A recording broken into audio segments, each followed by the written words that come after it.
황진이라는 분이 있어요.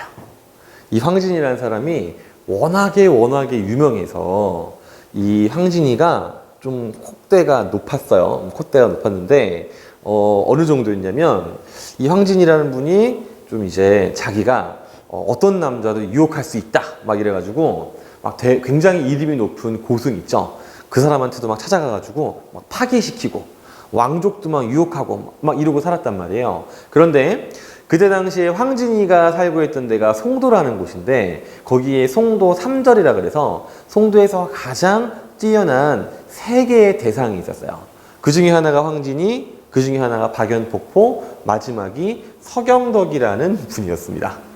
이분은 당대 대학자예요. 여러분들한테는 뭘로 많이 알려졌냐면 경물치지라는 말로 많이 알려진 분입니다. 참고로 그 지역은 다 북한 지역인데요. 어쨌든 간에 자, 그래서 황진이가 이분도 내가 한번 유혹을 해봐야겠다 했는데 이분은 뭐 자세한 얘기는 약간 19금이라 안 하겠습니다. 궁금한 사람은 뭐 알아서 찾아보세요. 어쨌든 자, 그래서 이분이 황진이가 자기를 유혹하러 왔는데 밤새 눈길 한번 주지 않고 자기 공부에 몰두해요. 그래서 황진이가 그러한 모습에 반합니다.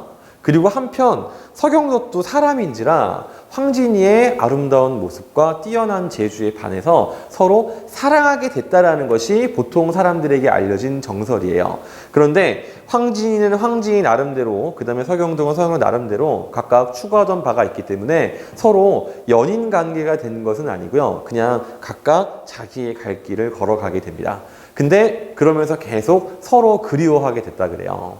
이 시는 바로 뭐냐면 추정컨대 서경덕이 황진이를 그리워하면서 쓴 시일 것이다 라고 생각이 되고 있습니다. 본문을 보겠습니다. 자, 마음이 어린 후인이 마음이 어리석은 거예요. 그럼 여기서 왜 대체 마음이 어리석으냐? 이게 바로 뭐냐면 황진이의 마음을 바라주지 않은 것 혹은 황진이랑 연인이 되지 않은 거죠. 황진이를 거절한 거 있죠. 그게 내가 어리석은 짓을 한 것 같은 거예요. 이 사람도 사람입니다. 자, 어쨌든 하는 일이 다 어리석어요. 즉 내가 어리석은이라고 했더니 내가 지금 하고 있는 모든 게 다 어리석은 것처럼 느껴지는 거예요. 그 다음 만중운산에 언해님이 오리마는 만중운산이면 만중 산이 만 개나 쌓여 있고요. 구름이 막 껴있는 거예요. 이런 산에 어떤 님이 나를 찾아오겠느냐. 여기서의 님은 누군지 아시겠죠? 황진이일 것으로 생각이 되죠. 그래서 다시로 올라가 보잖아요. 즉 내가 지금 이 다 어리석다라고 하는 게 이런 거예요. 아, 나를 찾아오지 않을까? 혹시 와주지 않을까 하는 생각 있지? 그런 걸 지금 어리석다라고 생각하는 거죠. 그런데 더 어리석어져요. 뭐냐면 지는 잎 부는 바람에 행여 귀인가하노라. 해석을 보면 떨어지는 잎과 부는 바람 소리에 행여나 님이 아니신가 생각한다. 아마 우리 이런 경험들 한 적이 있을 텐데 엄마 아빠가 좀 일찍 왔으면 좋겠는데 늦게 오실 때가 있잖아요. 그러면 TV를 보고 있거나 혹은 뭐 창밖 TV를 보고 있든지 하여튼 뭐 똑같은 말인데요.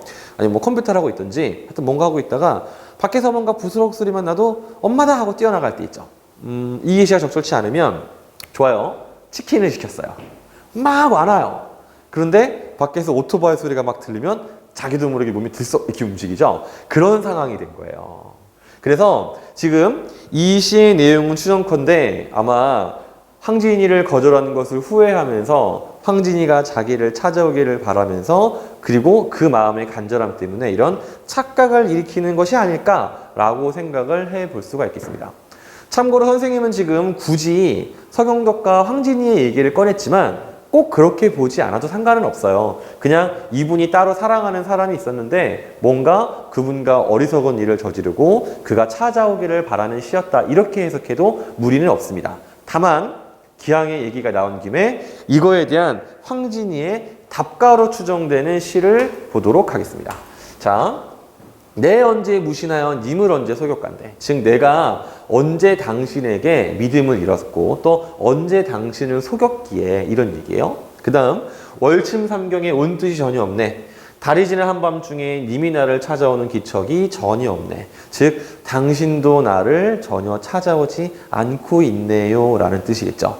근데 맨 마지막에 추풍의 지는 잎소리야 랜드러이하리. 즉 가을바람에 떨어지는 나뭇잎 소리에 내 마음인들 어찌하리요 했습니다. 뒤에 글자 잘 보이는지 모르겠는데 내 마음인들 어찌하리요 이랬는데 이게 무슨 말이냐면 자기도 나뭇잎 떨어지는 소리를 듣고서 님이 왔나 보다 라고 들썩하는 거예요. 그런데 다르게 해석할 수도 있어요. 바로 뭐냐면 앞에 우리 봤던 허경대 계시 있죠? 거기서 나뭇잎 떨어지는 거랑 바람 소리 때문에 황진이가 온 거 아니야 착각하잖아. 즉 그걸 그대로 받으면 당신이 추풍의 지른 잎 소리에 깜짝깜짝 놀라는 걸 내가 어떻게 하겠습니까? 라고 해석할 수도 있어요. 좀 그럴듯하죠? 자, 어쨌든 끝. 근데 참 재밌지 않아요? 수백 년 전 일이에요.